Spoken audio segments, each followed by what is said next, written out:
ጤና ይስጥልኝ እንዴት ናችሁ?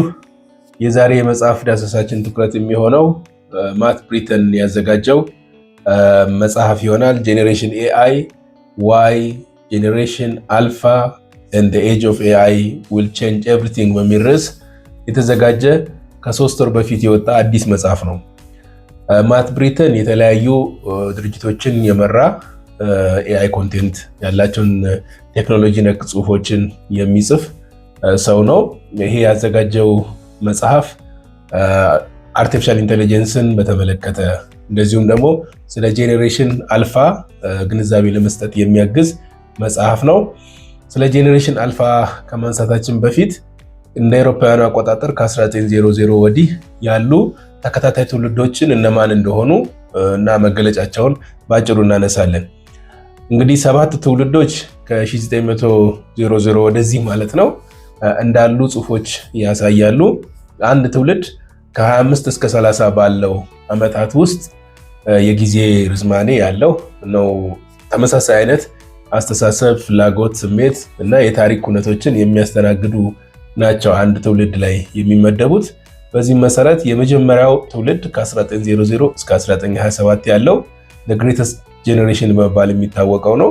በዚህ ጊዜ ግሬት ዲፕሬሽን የምንለው ታሪካዊ ክስተት የተፈጠረበት የመጀመሪያው የዓለም ጦርነት የተከሰተበት አካባቢ ነው። ያም ሆኖ በዚህ ጊዜ የነበረው ትውልድ በፈጠራ በሪዚሊየንሱ በፓትሪዮቲክ ፊሊንጉ የሚታወቅና አንድ አይነት ሙከራዎች የነበሩት ትውልድ ነው። ይህን ትውልድ ካለቀ በኋላ ሁለተኛው ሳይለንት ጄኔሬሽን በመባል የሚታወቀው ደግሞ ከ1928 እስከ 1945 ባለው ጊዜ ያለ ትውልድ ነው። ይሄ ሳይለንት ጄኔሬሽን የሚባለው በብዛት የሚታወቀው በቫሊዩ ትራዲሽን ነው የሚታወቀው። በዲሲፕሊኑ በሃርድ ወርኩ በአብዛኛው የሚታወቅ ትውልድ ነው። ያደገው እንግዲህ ይሄ ጊዜ የሁለተኛው ዓለም ጦርነት የተስተናገደበት ወቅት ነው። እንደዚሁም የፖስት ዋር ወይም ከጦርነቱ መልስ ያሉ የዓለም ሁኔታዎችን ያስተናገደ ትውልድ ነው ሳይለንት ጄኔሬሽን በመባል የሚታወቀው። ሌላው በዚህ ጊዜ የምናየው ቤቢ ቡመርስ በመባል የሚታወቁት ከ1946 እስከ 1964 አካባቢ የነበረውን ጊዜ የሚገልጽ ነው። ይሄ እንግዲህ ትውልድ በ1946 እንግዲህ ጦርነቱ አልቋል። የሁለተኛ ዓለም ጦርነት የተጠናቀቀበት ጊዜ ነው።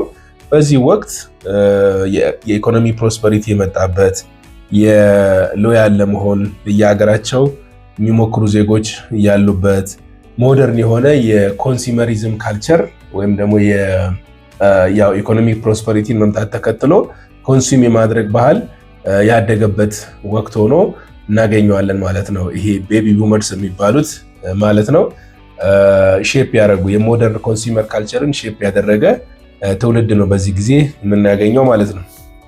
ሌላው ጄኔሬሽን ኤክስ የሚባለው ነው ከ1965 እስከ 1980 ማለት ነው። ይሄ እንግዲህ ዓለም ላይ የቀዝቃዛ የዓለም ጦርነት የነበረበት አካባቢ ነው።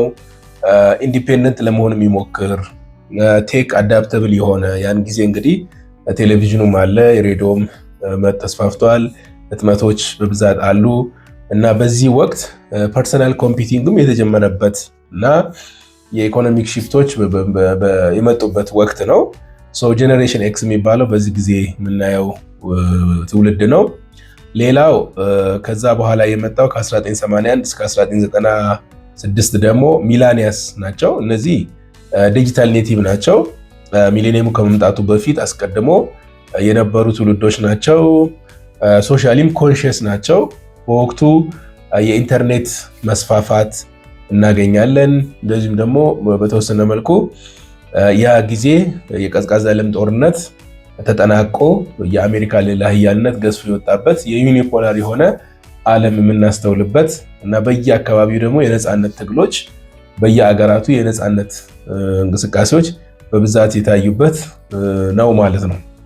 ከዛ በኋላ እንግዲህ ከ1997 እስከ 2012 ደግሞ ያለው ጄኔሬሽን ዜድ የሚባለው ትውልድ ነው። ይሄ ዲጂታሊ ንቁ የሆነ አንተርፕረነር የሆነ በፈጠራ የሚያምን ትውልድ ነው።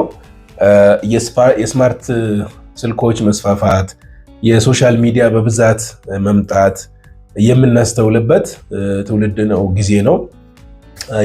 የሽብር እንቅስቃሴዎች ደግሞ እዛም እዚህም እናያለን። በፖለቲካው ረገድ ከወሰድን የናሽናሊዝም የብሔርተኝነት መስፋፋት ደግሞ በየአካባቢው የምናስተውልበትም ጊዜ ነው ጄኔሬሽን ዜድ የሚባለው ማለት ነው። ከዛ በኋላ እንግዲህ የመጨረሻው ለዛሬ ዳሰሳ የመረጥነው ጄኔሬሽን አልፋ የሚባለው ትውልድ ነው። ይሄ ማለት ቢበዛ የ14-15 ዓመት ዕድሜ ያላቸው ታዳጊዎች የሚገልጽ ነው።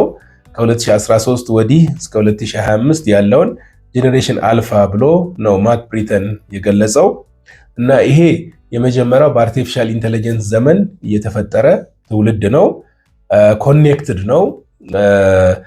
በፐርሰናላይዝ ለርኒንግ ወይም ደግሞ በራሱ ጥረት መማርን፣ ሰርች ማድረግን፣ ኮኔክት ማድረግን ከሰዎች ጋር የሚያይ የፈርስት ጄኔሬሽን በኤአይ ፉሊ በኤአይ ዘመን የተፈጠረ ፈርስት ጄኔሬሽን ነው። ወላጆቹ በአብዛኛው የሚላኒያስ ወቅት የነበሩ ናቸው ተብሎ ታሳቢ ይደረጋል። የስማርት ስልኮች፣ የስማርት ቴክኖሎጂዎች በስፋት የምናስተውልበት ትውልድ ነው ማለት ነው። ስለዚህ ጄኔሬሽን አልፋ የምንለው አሁን ዛሬ የምናወራለት ትውልድ ነው። ሁላችሁ እንደምታስታውሱት ወይም ኖቲስ እንደምታደርጉት በእንግድነት አንድ ሰው ቤት ብንሄድ ቀድሞ ስልካችንን ቀምቶ ጌም የሚጫወት ልጅ፣ ከስልኩ ጋራ ቁርኝት የፈጠረ እርስ በርሳቸውም እንደውም ተዘጋግተው በስልካቸው ላይ ብቻ ትኩረት አድርገው የምናያቸው ወላጆች እና ልጆቻቸው ደግሞ ከስማርትፎኖች ጋር ከጌሞች ጋራ ኮኔክትድ ሆነው የምናስተውልበት ዘመን ነው ይሄ ዘመን። ጄኔሬሽን አልፋ ምን መገለጫዎች አሉት ወደሚለው መምጣት እጅግ ጠቃሚ ይሆናል። አንዱና በጄኔሬሽን አልፋን በደንብ የሚገልጸው ቃል ብለን የምንለው የቤት ህይወታቸው ነው። የቤት ህይወታቸውን ከወሰዳችሁ ንግግሮቻቸው፣ ተግባባቶቻቸው ከጎግል አሲስታንት ጋር ነው። ሃይሊ የቤት እንቅስቃሴያቸው በአርቲፊሻል ኢንተለጀንስ ዘመን የተፈጠሩ ጋጀቶች ጋር ግንኙነት የፈጠሩ ሆነው እናገኛቸዋለን።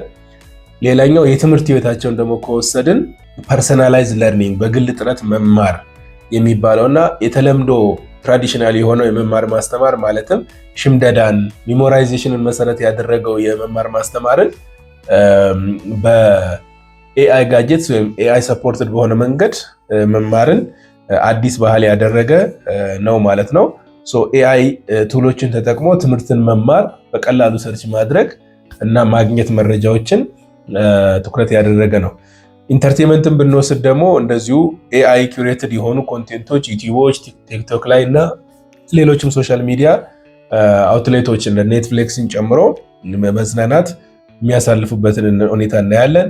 ሌላው ደግሞ ኮሚኒኬሽን አግባባቸው ደግሞ በአብዛኛው ሰዎችን ከመጠየቅ ይልቅ ጎግል ትራንስሌትን በጎግል ላይ ያሉ አሲስትድ የሆኑ ቱሎችን በመጠቀም መረጃ ያገኛሉ ማለት ነው።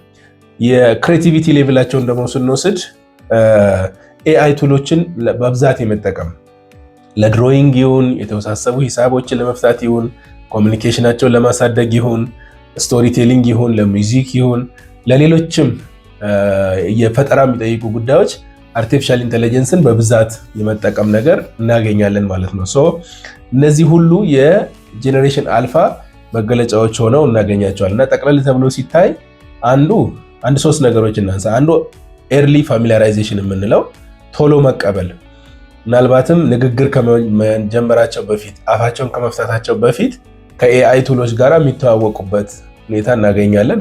ኤርሊ አዶፕት ያደርጋሉ ማለት ነው። የጄኔሬሽን አልፋ አንዱ መገለጫ የአርቲፊሻል ኢንተለጀንስ ውጤቶችን ቶሎ የመቀበል እና አፍ ከመፍታት በፊት በኤአይ ቱሎች ጋራ ትውውቅ የመፍጠር ነገር አንዱ መገለጫቸው ነው። ሁለተኛው ደግሞ ኢንስታንት ሄልፕን ወይም ደግሞ በፍጥነት ቶሎ እርዳታን ለማግኘት ቅርብ ካለ ሰው በላይ የጎግል ውጤቶችን የአርቲፊሻል ኢንተለጀንስ ውጤቶችን ተጠቅሞ እርዳታን የማግኘትና ችግሮች የመፍታት ባህልን እናገኛለን። ሌላው ደግሞ ብለንደድ የሆነ ሪያሊቲን የቨርቹዋል ሪያሊቲን ኦግሜንትድ ሪያሊቲን ተጠቅሞ የመማር መረጃ የማወቅ ነገር እናገኛለን ማለት ነው። ይሄንን ካነሳን እንግዲህ ይሄ ዘመን የአርቲፊሻል ኢንተለጀንስ ዘመን እንዴት ነው የጄኔሬሽን አልፋን ኢንፍሉዌንስ የሚያደርገው የሚለውን 6 ነጥቦች አንስተን እንቋጫለን የዛሬ ቆይታችንን። የመጀመሪያው ጄኔሬሽን አልፋ የመጀመሪያው የኤአይ ትውልድ ነው፣ የኤአይ ኔቲቭ ጄኔሬሽን ነው ያነሳ ነው አንዱ። ፉሊ በኤአይ ተጽዕኖ ስር የሚወድቅ ትውልድ ነው የሚለውን አንዱ እናነሳለን። በአመዛኙ ማለት ነው በዓለም ክፍል ከዲጂታል ኮንቴንቶች ጋር ከዲጂታላይዜሽን ጋር ሊያመልጥ የሚችል አይደለም ትውልዱ። የመጀመሪያው ኔቲቭ ጄኔሬሽን ነው በሰው ሰራሽ አስተውሎት ዘመን የሚለው አንዱ ነጥብ ነው። ሁለተኛው ነጥብ ደግሞ ኢንቴሊጀንስን ወይም የአእምሮ ልቀትን እና ፈጠራን ኤአይ ሪሼፕ ያደርገዋል ካሁን በኋላ የሚለው ነጥብ ነው። ትራዲሽናል የሆኑ መንገዶች በአዲስ መንገድ ማሰብን የሚጠይቅ ጊዜ ላይ ነን የሚለው አንዱ በጄኔሬሽን አልፋ በዚህ ኢንፍሉዌንስ ይደረጋል ማለት ነው። ሶስተኛው ክሬተር ኢኮኖሚ የምንለው ነው። ማለትም ኮንቴንት ክሬት በማድረግ ገንዘብ ማግኘት። በአሁኑ ሰዓት ክሬቲቪቲ ዲሰንትራላይዝ ሆነዋል። ውስን ሰዎች፣ አክሰስ ያላቸው ሰዎች፣ ልህቀት አላቸው ተብሎ የሚታመኑ ሰዎች ጋር ከመሰብሰብ ይልቅ ክሬቲቪቲ አሁን ዲሰንትራላይዝ ሆኖ ዲሞክራታይዝ ሆኖ በአክሰሱን ያገኘ ሰው ሁሉ ኮንቴንት ክሬት እያደረገ በቀላሉ የሚታወቅበት ኢንፍሉዌንስ ማድረግ የሚችልበት ዘመን ላይ ተደርሷል። ስለዚህ ይህን እድል ጄኔሬሽን አልፋ በቀላሉ ተጠቅሞ አሁን በሚሊዮኖች የሚቆጠር ተከታይ ያላቸው የሶሻል ሚዲያ ኢንፍሉዌንሰሮች ብትወስዱ የዛ ማሳያ ነው ማለት ነው። ስለዚህ እንደ ድሮ አንድ ሰው ለመታወቅ ክሬት ለማድረግ በክሬቲቪቲ ደግሞ ተከታይ አግኝቶ ገቢ ለማግኘት የሚሄድበት ርቀት አሁን ያን ያህል አድካሚ ሆኖ አናገኘውም ማለት ነው። ሌላው ደግሞ ወላጅነት ፓረንቲንግ በጄኔሬሽን አልፋ ዘመን ያለው ፈተና ነው። ይሄ ማለት ልጆች ከኤአይ ጋር ከሆነ ውሏቸው፣ አጠገባቸው ካሉ ጋጀቶች ጋር ከሆነ ውሏቸው በወላጆችና በልጆቻቸው መካከል የሚኖረው ግንኙነት እየላላ ይመጣና ሶሻላይዜሽን እየቀነሰ የሚመጣበት እድል ይፈጥራል። ስለዚህ ይሄንን ማኔጅ ማድረግ ይጠይቃል ብሎ ነው ማት ብሪተን የሚያነሳው ማለት ነው። ሌላው የኢቲካል ኮንሲደሬሽኖች ናቸው እና የሶሻል ቻሌንጆችን የመፍታት ጉዳይ ነው። ራሱ ይሄ ጄኔሬሽን አልፋ እና የኤአይ ዘመን የፈጠሩትን ቻሌንጅ ለመፍታት የኢቲካል ፍሬምወርኮች ያስፈልጋሉ። ልጆች በሳይበር ቡሊንግ ሊጠቁ ይችላሉ። ባልተገቡ ኮንቴንቶች ስነልቦናቸው ሊጎዳ ይችላል። የሚያዩዋቸው ኮንቴንቶች ከስነ ምግባር ያፈነገጡ ሆነው ሰዋዊ የሆነው ማንነታቸው እየተሸረሸረ ሊሄድ ይችላል። መንፈሳዊነት ቦታ ላያገኝ ይችላል። እነዚህ ማህበራዊ መስተጋብርና ሰው ልጅ ማህበራዊ ፍጥረት መሆኑን መሰረት አድርጎ ያሉን እሴቶች ሊሸረሸሩ ይችላሉ። ስለዚህ ኢቲካል ኮንሲደሬሽን ከግምት ውስጥ መግባትና መግባባት፣ ተቋማትም ግለሰቦችም መግባባት ያስፈልጋቸዋል ለዚህ ብሎ ያነሳል።